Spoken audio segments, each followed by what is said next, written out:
This is the border of Devon and Cornwall, about 6 hours' drive from London. It's the middle of winter, so there's not a tourist to be seen, and the beaches and hills look deserted. But for the last fortnight, these hills have been shaken by the sound of one of England's top groups, Deep Purple.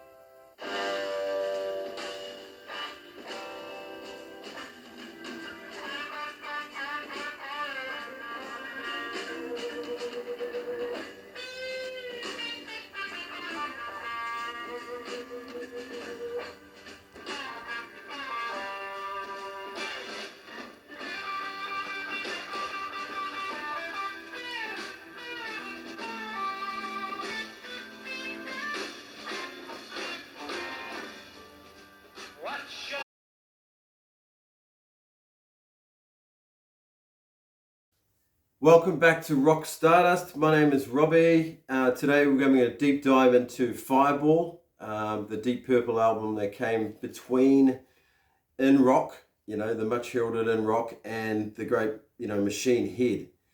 And it's often overlooked, in my opinion. It's my personal favorite Deep Purple album, which not everyone's going to agree with. But it was also Ian Gillan's favorite album. And it's got some very special qualities to it.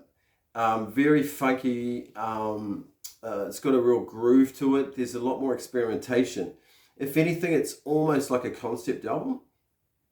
And there's a lot of themes around capitalism and bits and pieces where you pick up on that during the journey of the songs. But it's put together in a really interesting way. And they were touring a lot from the success of In Rock. And there wasn't a lot of time to record. But they went to, the studio. They actually initially went to a place in North Devon, okay? And that was a Welcome Manor, all right? And that was in December 1970. And that's where you see that intro into the video here, showing that really remote, isolated area there. But that's where they got together some of the songs for the album. And that place was apparently haunted as well, which is not surprising with Richie Blackmore there, So, look, there's 7 tracks on the album.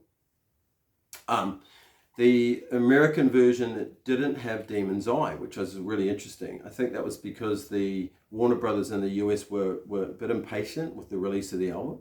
So they put Strange Kind of Woman on the release rather than, the Demon's Eye. So that's where you've got a bit of a difference there. This is my copy. So that's the version with Demon's Eye on it. It's a lovely album. It sounds incredible. And it's a really nice gatefold as well. So I'll just quickly give you a bit of insight into that. So that's the Fireball album. And on the back it's got that pick as well. But yeah, it's fantastic. So it opens up with Fireball, which has got this dramatic... it's like an air conditioning duct sound. It's like this unreal sound that they got at the studio.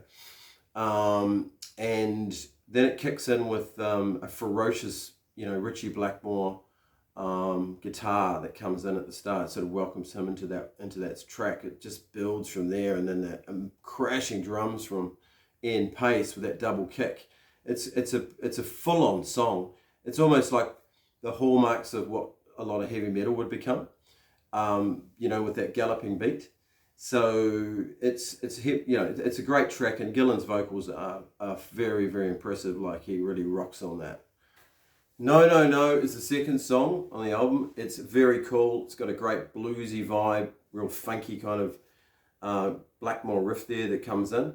I'll demonstrate this one because it's a great example of that setup for the Deep Purple, their sound and the way they get the song into a groove.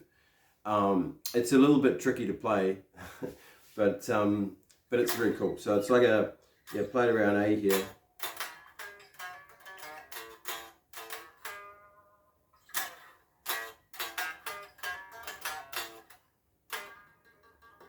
Then it's that. No, no, no. Do we love each other? No, no, no, no.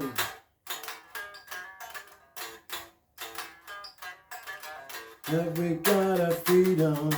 No, no, no. Do we love each other? No, no, no.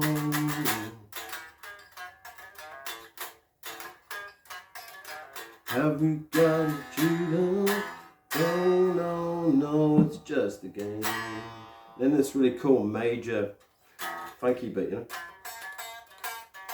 into the minor, and then back into that. That is super cool. I know I'm playing it clean here, but I just wanted to give you an example of that feel, and especially another side to Blackmore's playing that doesn't get talked about as much as it should, is his incredible bluesy feel to his playing. So even when he's doing a lot of shredding and, you know, sort of classical inspired Eastern stuff, he's still got this he draws on that bluesy feel like a lot of those great guitar players from that era. Demon's Eye is a great track. You know, you got that awesome groove. It's a great track. It's I'm so for the US people, the fans that missed out on that track with that release, you know, as much as I love Strange Kind of Woman, that is hallmark is on Made in Japan. That's where it's at its best. It's incredible on that album. But Demon's Eye is a real driver. The band's groove is awesome. And Gillan puts together an amazing vocal on that. His voice never sounded more gutsy and awesome.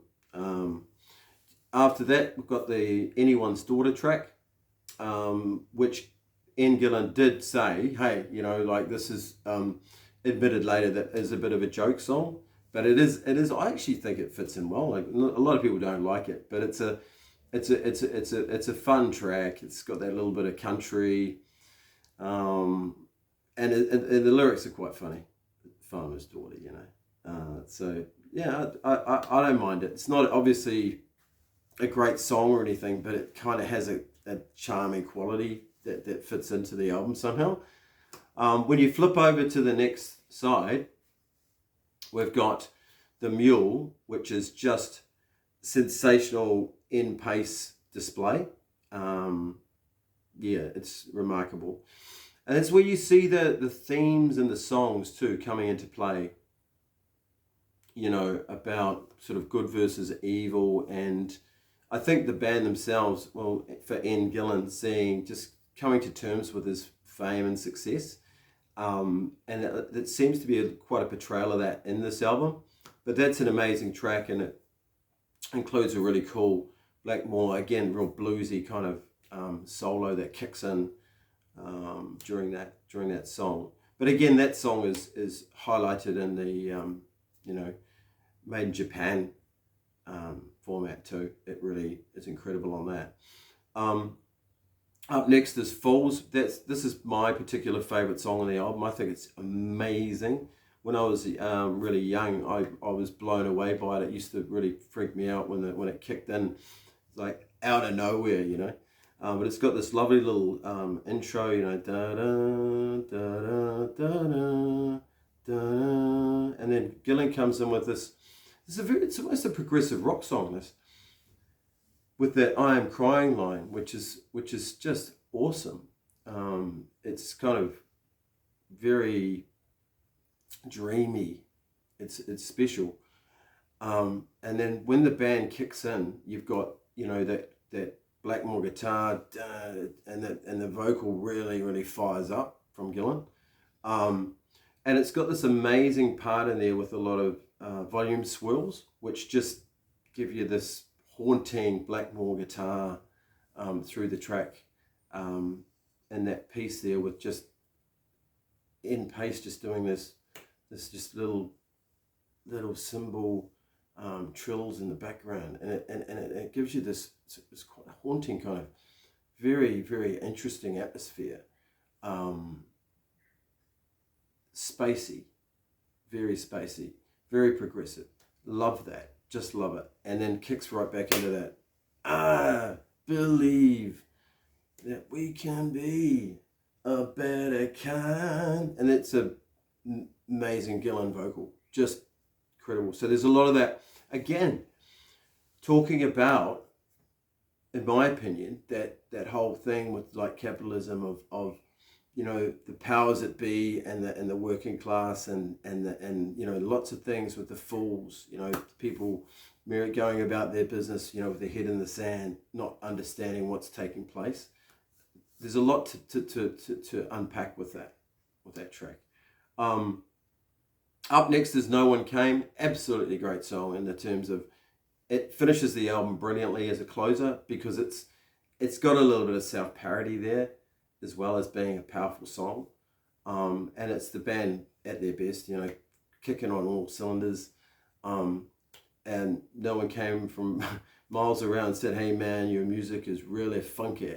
So it says a bit about the element that Gillan was loving about this album, and how it's sort of set up. Yeah, it's a very, very enjoyable listen. It's a lot of fun, this song. So there's a balance of everything on this album. You've got the heaviness, you've got the bluesiness, you've got that sort of funky vibe, you've got the progressive elements. It's very understated in terms of the reactions at the time, but I think over the years it's really grown. And to me, it's my go-to. I play this more than I do in rock and Machine Head and Who Do We Think We Are and Perfect Strangers, or if I'm thinking perfectly about a Mark II lineup. But yeah, it is incredible, and you know, you've got all of the full breakdown there, and that is an amazing. This is what we love about vinyl, you know. You're going through there, so you've got all of there, and Martin Birch did a great job with the engineering on this. He was a hell of a producer. He did great work with Deep Purple. But yeah, look, that's my take on the Fireball album. I wonder what your thoughts are. Please put your thoughts and comment in the comment section. If you really do enjoy this kind of material, please do like and subscribe. It's great to sort of grow the subscriptions there, so I can help do more material. And might even plug the guitar in sometime as well. So thanks a lot, and yeah, all the best. But thanks for watching Rock Stardust, and we'll see you next time. Cheers.